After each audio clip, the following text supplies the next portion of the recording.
Hey everybody, I'm Mark. I'm the worship director here at Olive Branch and wanted to give you guys a little insight as to the heart behind what we're doing here with this channel.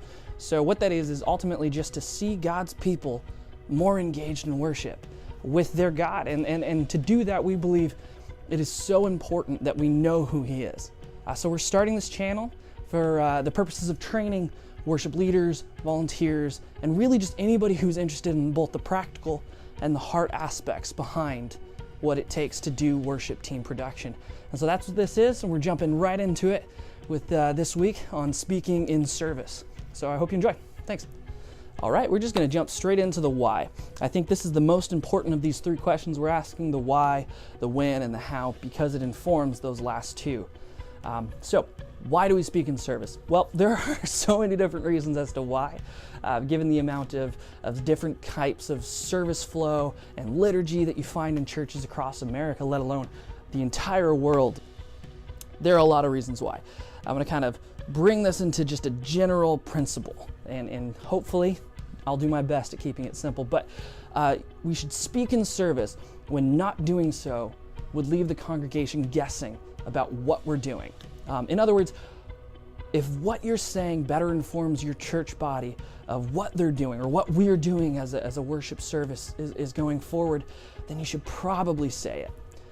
I like to simplify this with looking at John 4:24, which says, God is spirit, and those who worship Him must worship Him in spirit and in truth. And we're going to focus on that second half there, because I think we get the spirit aspect and we know that we're not tied to the temple anymore, but the truth can so often be lost in our more artistic and creative ministry of worship arts.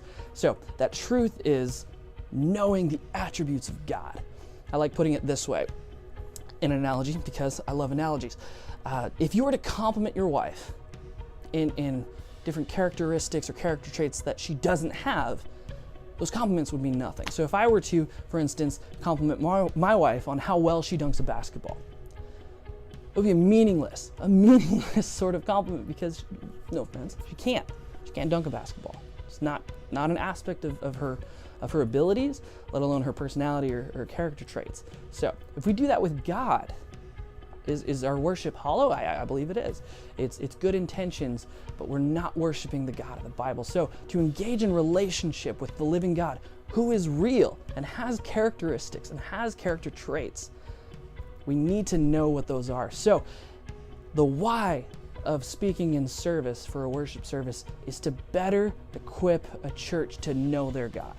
And in doing so, we can worship Him more meaningfully, and we can fall more in love with Jesus. So that is the basic outline, the principle that I kind of hold to with why we speak in service as worship leaders.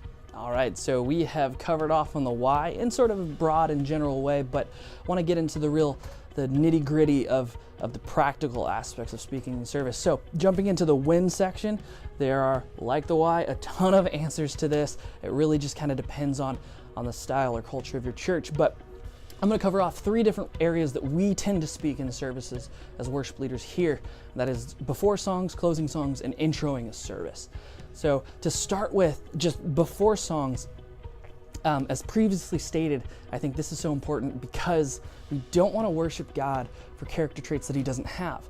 So as worship leaders, we should understand the heaviness of this undertaking, because as much as we compete with, I'm sure, very compelling and engaging teaching pastors, worship music just has a unique way of sticking with us, and people leave a service humming those melodies, remembering and meditating and chewing on those lines and those words. So my sort of go-to song for illustrating this point is King of My Heart by Sarah and John Mark McMillan.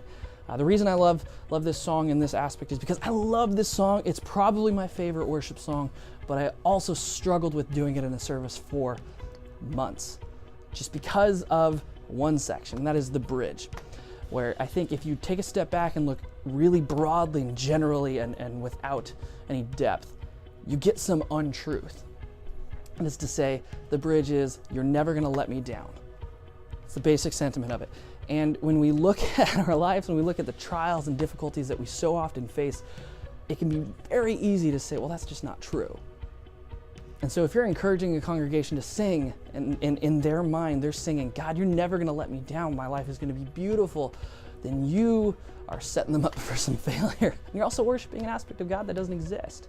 So the contexting, or giving context, I should say, because that's a word, giving context to what we're singing and understanding that you're never going to let me down because you're faithful. And when I feel disappointed in your choices, God, it's because I am imperfect. It's because of my flaws and my failures, not because of his. So going into a song that can be so much more powerful, knowing that the congregation is singing truth. They're singing out beautiful aspects of who God is. So I think it's so important to really contextualize a worship song that can so easily be misunderstood. So we're singing out truth of who God is. So the next section is closing out songs, similar to preempting songs or introing songs. Closing out a song can be a benefit because it sets up closure for your church. It's that last little hurrah of this is what we're focusing on, this is what we're praising God with, and those kind of explosive anthemic songs can just erupt in massive praise in a congregation. You can get some people really pumped and hyped when you close a song really well, and those don't have to be profound. You can just take the one thought of that song that you're doing right beforehand, break it down into something really simple, and just say, God, we thank you for this aspect of who you are. Say it with more energy. God, we thank you for this aspect of who you are. Don't say this aspect. Say his character trait. God, we thank you for your love. We thank you for your faithfulness because you have never failed us. Those kind of things can really just add that accent that you need to push that song over the hill and get people engaged. All right, and then the last section of when that we typically do is introing in a service.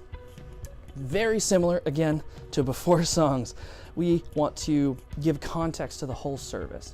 So if you're planning out your worship services with your senior pastor, whoever's teaching, well in advance, hopefully you are, give your team plenty of time to prepare, yourself and the senior pastor time to prepare as well.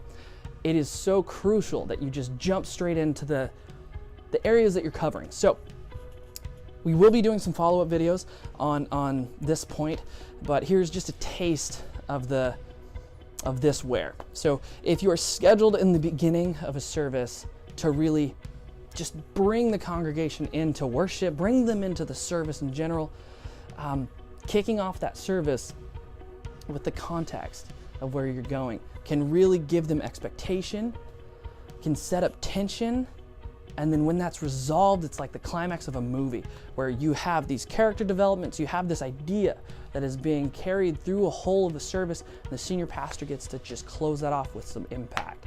So you're setting him up, it's almost like you're volleying up and he gets to spike that ball down and really just leave a church with something simple but profound to leave with.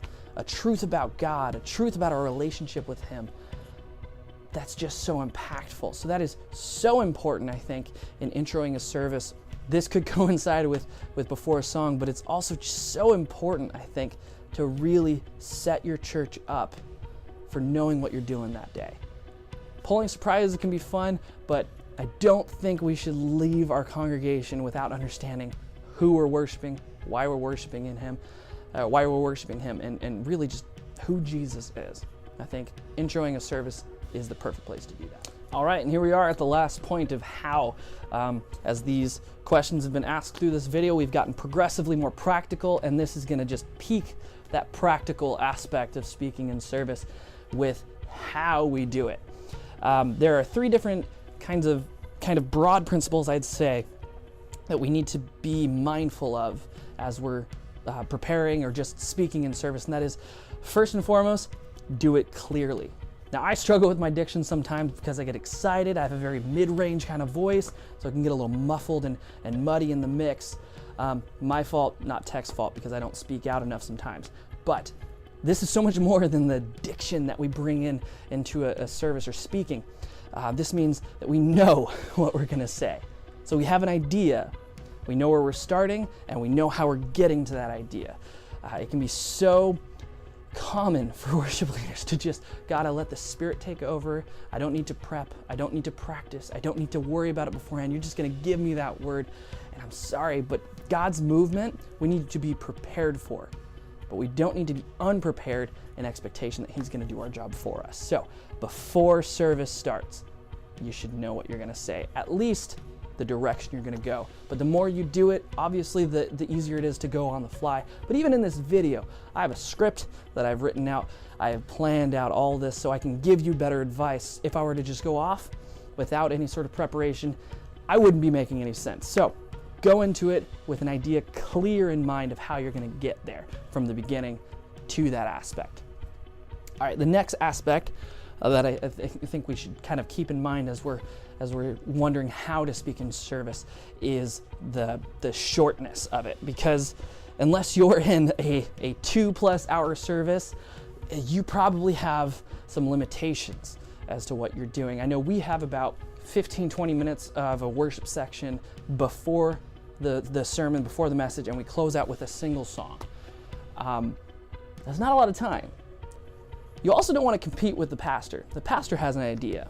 And as I mentioned earlier with that volleying up the kind of point for the pastor to slam home, one thing you don't want to do is to both volley and kind of tip it over. You want to give him that opportunity to really spike it down and impact in that one thought that you're leaving with in that service. So be short, be clear, and direct to the point. You don't need to make it a 30-minute sermonette. It's not a sermonette, that's a sermon. You don't need to make it a 5-minute sermonette. Intro a song, be clear about what you're saying, and make it short because people have short attention spans sometimes. Just a harsh reality that I think we need to live in. And the last thing is be intentional.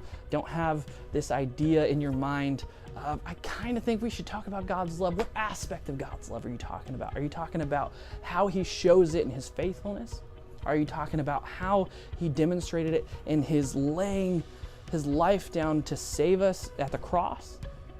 What aspect are we talking about? If we're not being intentional, we can go from talking about the cross and somehow getting into all sorts of different things. So be direct, be intentional with what we're saying, because that's the way you impact. If you had a pastor who just went on and rambled on stage for 30-35 minutes, God can still move in that. Of course he can. God doesn't need us. He's allowing us to be involved in the process. But we're doing a disservice to our church body by being unprepared in that. Know what you're going to say, make it short, be intentional. That's the last aspect of how. So thank you guys for joining us. I hope you enjoyed this. I hope you learned, and I look forward to having you guys respond in the comments below, and would love to see you back at our next video where we get deeper into the different practical aspects of speaking into worship and services. Thank you guys. We'll see you next time.